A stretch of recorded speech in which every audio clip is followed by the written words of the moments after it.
Lorsque l'on a envie de manger, c'est généralement parce que l'on a faim.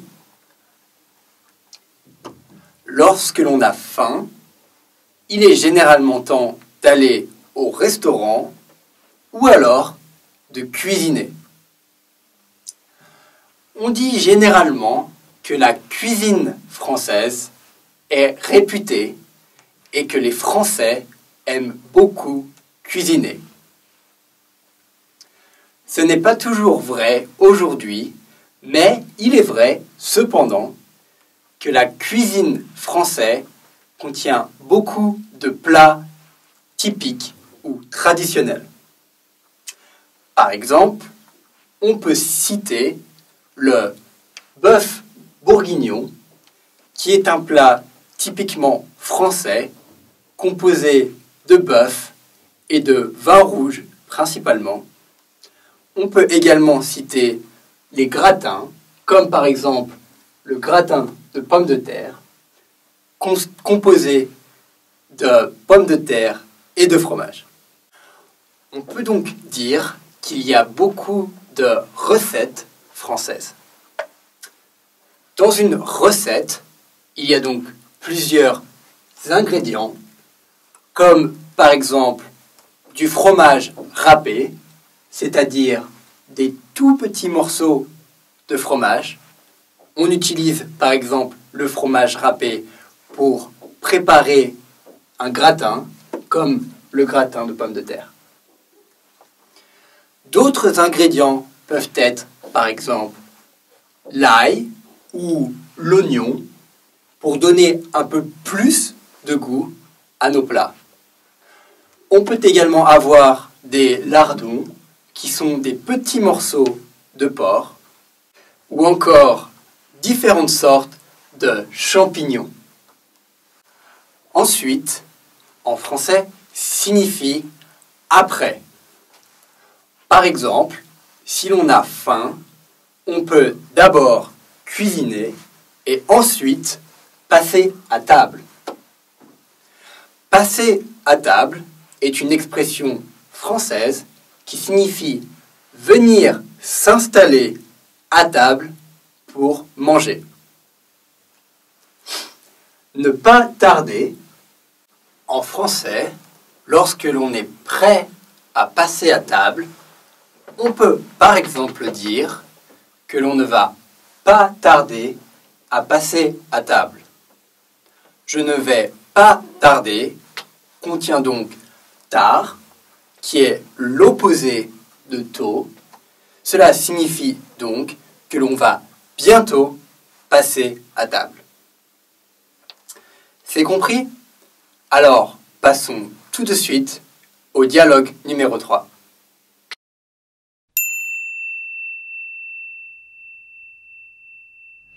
Salut Louise, merci pour l'invitation. De rien, ça me fait plaisir. Tu as faim? Oui, un peu, mais ça va. C'est toi qui as préparé à manger? Oui, j'ai cuisiné cet après-midi. J'ai préparé un gratin de pommes de terre et un bœuf bourguignon. Oh, ça a l'air appétissant. Tu connais les recettes? Oui, c'est facile. Pour le gratin de pommes de terre, il te faut des pommes de terre, du fromage râpé, de la crème fraîche, de l'ail et du beurre. Ensuite, tu fais cuire le tout. Et pour le bœuf bourguignon? C'est facile. Il te faut de la viande de bœuf, des lardons, du beurre, de l'ail, des oignons et quelques champignons. Ensuite, tu fais cuire le tout dans du vin rouge. Oh, ça a l'air vraiment très bon. On passe à table? Oui, on ne va pas tarder. Tu veux un apéritif pour commencer? Pourquoi pas? Si tu as une bière, j'en veux bien une. Bien sûr.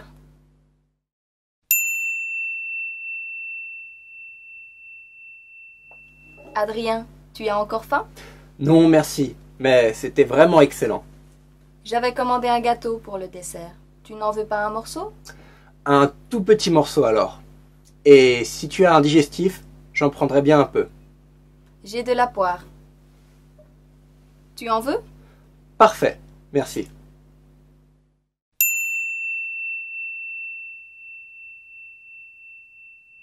Salut Louise, merci pour l'invitation. De rien, ça me fait plaisir. Tu as faim? Oui, un peu, mais ça va. C'est toi qui as préparé à manger? Oui, j'ai cuisiné cet après-midi. J'ai préparé un gratin de pommes de terre et un bœuf bourguignon. Oh, ça a l'air appétissant. Tu connais les recettes? Dans ce dialogue numéro 3, Adrien demande à Louise, est-ce que c'est toi qui as préparé à manger? Et Louise lui répond, oui, j'ai cuisiné cet après-midi. Cet après-midi, c'est-à-dire Louise a cuisiné pendant l'après-midi de ce jour même.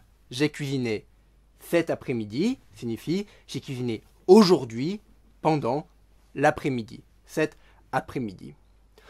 En français, cuisiner et préparer à manger veut dire la même chose. On peut dire j'ai préparé un bœuf bourguignon. On pourrait également dire j'ai cuisiné un bœuf bourguignon.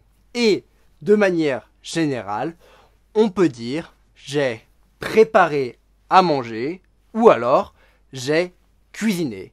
C'est la même chose. Le bœuf bourguignon, donc que Louise a préparé, que Louise a cuisiné, est un plat typique de la France. C'est un plat typiquement français. C'est un plat typique de la région de Bourgogne, qui est une région du centre-est de la France.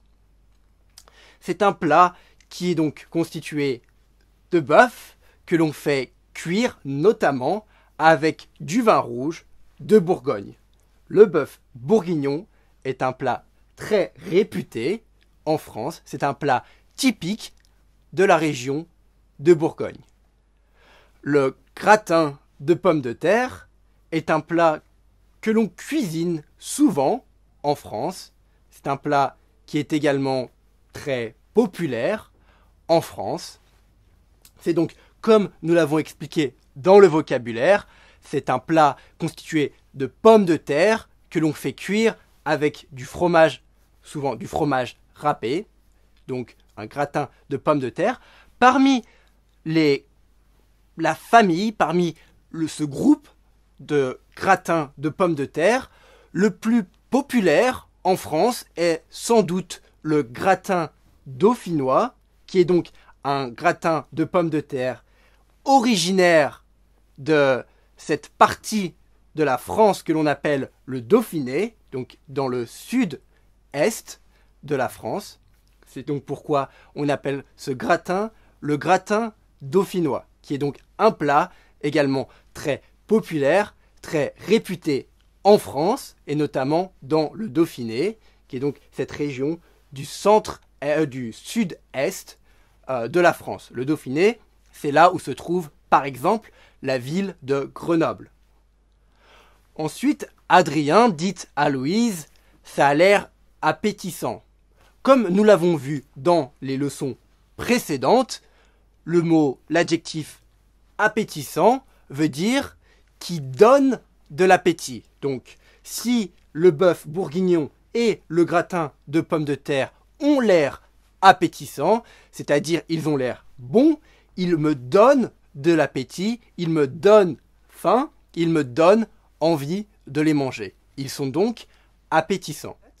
Oui, c'est facile. Pour le gratin de pommes de terre, il te faut des pommes de terre, du fromage râpé, de la crème fraîche, de l'ail et du beurre. Ensuite, tu fais cuire le tout. Et pour le bœuf bourguignon? C'est facile. Il te faut de la viande de bœuf, des lardons, du beurre, de l'ail, des oignons et quelques champignons. Ensuite, tu fais cuire le tout dans du vin rouge.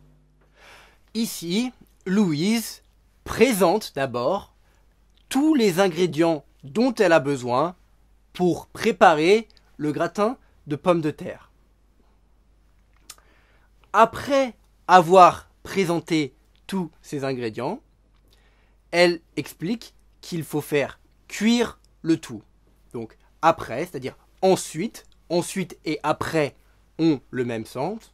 Elle présente tous les ingrédients et ensuite elle explique qu'il faut faire cuire le tout. Louise dit qu'il faut faire cuire, car en général, lorsque l'on cuisine, on utilise des ustensiles de cuisine, comme par exemple une casserole.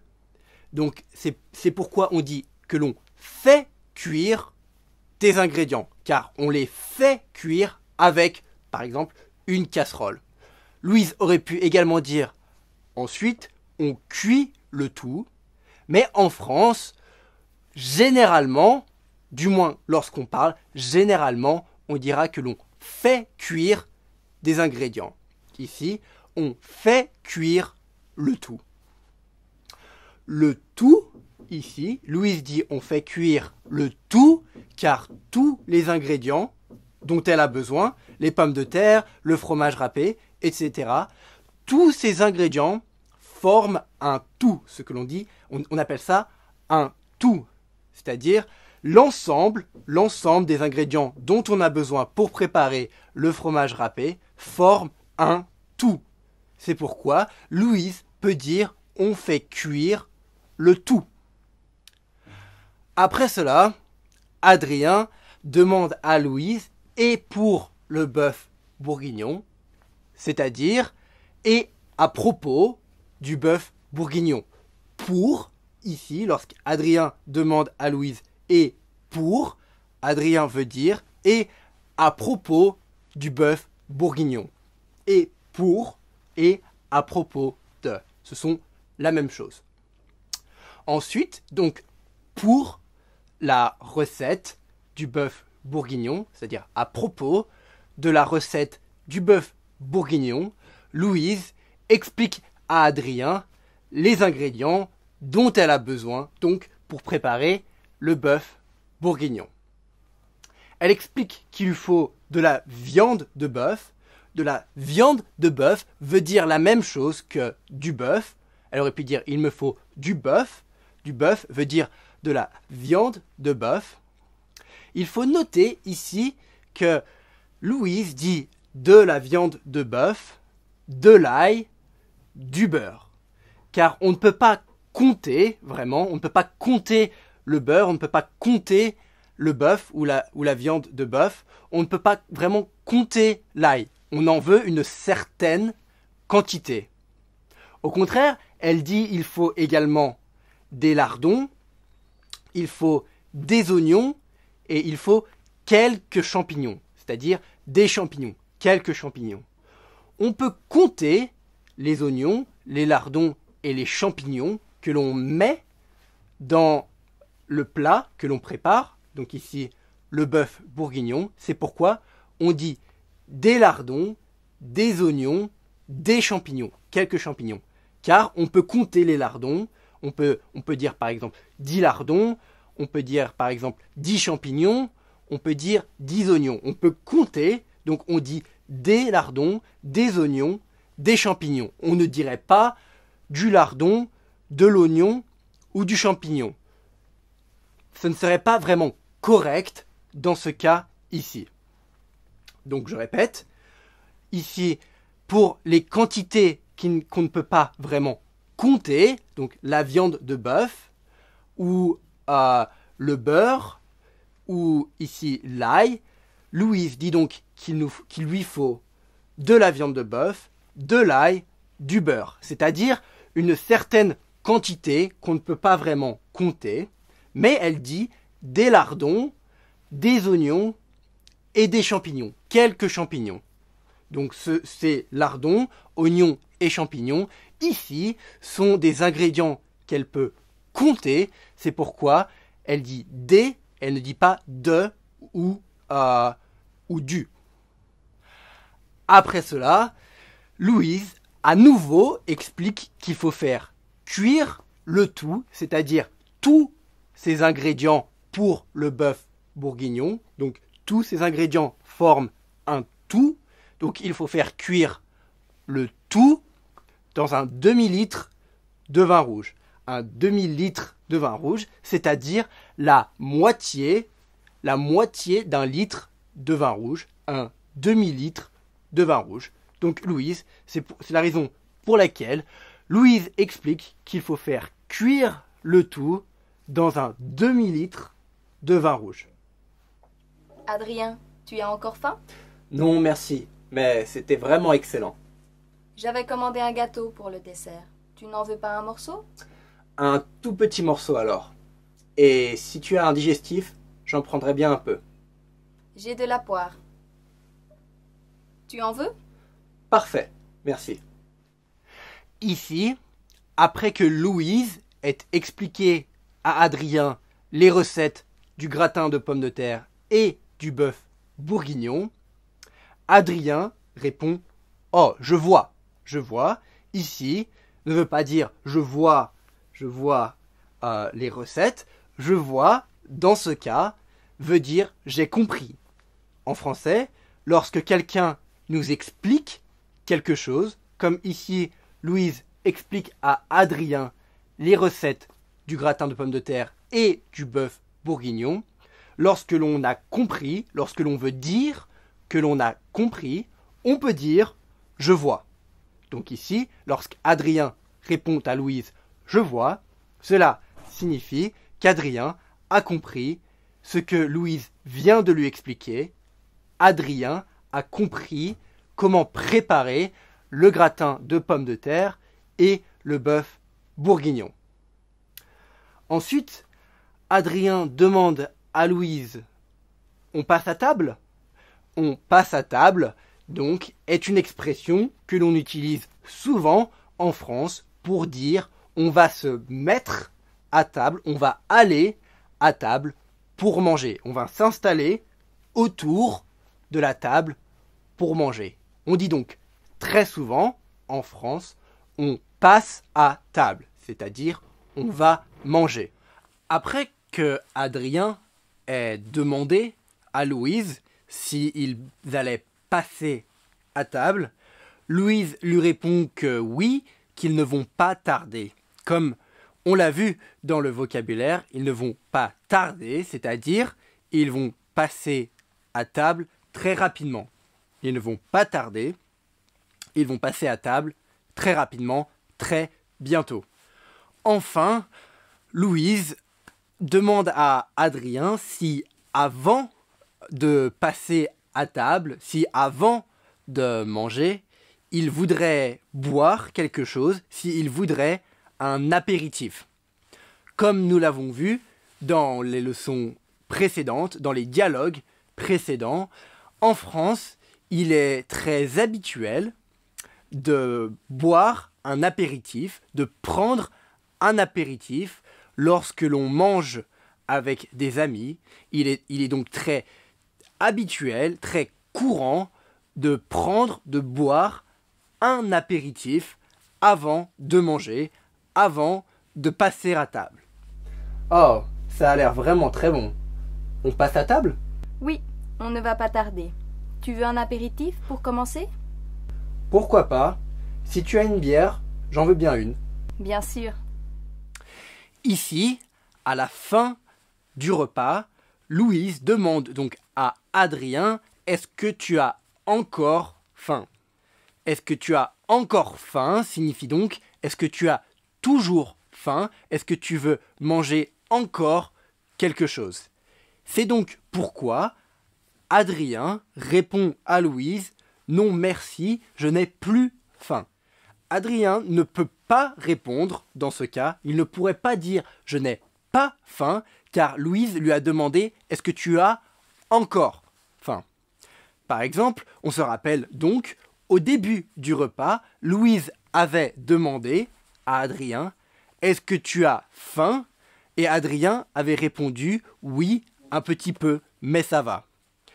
Si Adrien n'avait pas faim, il aurait pu répondre à ce moment, donc au début du repas, lorsque Louise lui demande « Est-ce que tu as faim ?»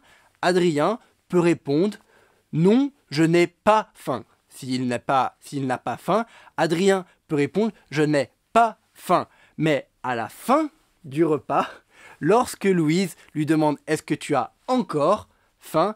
Adrien doit répondre « Non ». Si Adrien n'a plus faim, s'il ne veut pas manger autre chose, Adrien doit répondre qu'il n'a plus faim. Il n'a donc pas envie de manger plus, il n'a plus faim. Ensuite, Louise demande à Adrien s'il veut un morceau de gâteau et Adrien répond qu'il en prendra bien un tout petit, c'est-à-dire vraiment un petit morceau, puisque Adrien a expliqué à Louise juste avant qu'il n'avait plus faim. C'est pourquoi il ne peut pas vraiment manger beaucoup encore, il ne peut pas vraiment prendre un gros morceau de gâteau, il en demande donc un tout petit morceau. Par ailleurs, ensuite, Adrien ajoute, il demande à Louise, je prendrais bien un digestif si tu en as un. Je prendrais bien, Adrien utilise ici le conditionnel car il ne sait pas si Louise a ou n'a pas de digestif. La condition donc serait Louise a un digestif. Donc si Louise a un digestif, alors Adrien en prendrait bien un. C'est donc pourquoi ici Adrien utilise le conditionnel pour demander un verre, un digestif à Louise. J'en prendrais bien un. Un digestif, comme nous l'avons vu, est une liqueur, un alcool fort que l'on prend en fin de repas, parfois, en France, pour nous aider à digérer. On pense donc que cette liqueur, que cet alcool fort, va nous aider à digérer les plats, les aliments que l'on vient de manger. Ici, Louise propose à Adrien de la poire. Dans un contexte général, la poire référerait au fruit. Le fruit, la poire. Mais lorsque, dans ce contexte-ci, une fois qu'Adrien ait demandé à Louise un digestif, on sait donc qu'Adrien et Louise sont en train de parler du digestif. Lorsque Louise dit de la poire, on sait qu'elle réfère à la poire, le digestif appelé la poire. La poire, dans ce cas, serait une liqueur de poire, c'est-à-dire un alcool de poire, un alcool fabriqué à base de poire. Il est donc courant en France d'avoir comme digestif de la poire, c'est-à-dire un alcool, une liqueur fabriquée à base de poire. On pourrait avoir par exemple également de la prune, ce qu'on en appellerait de la prune serait une liqueur, un alcool fabriqué à base de prune.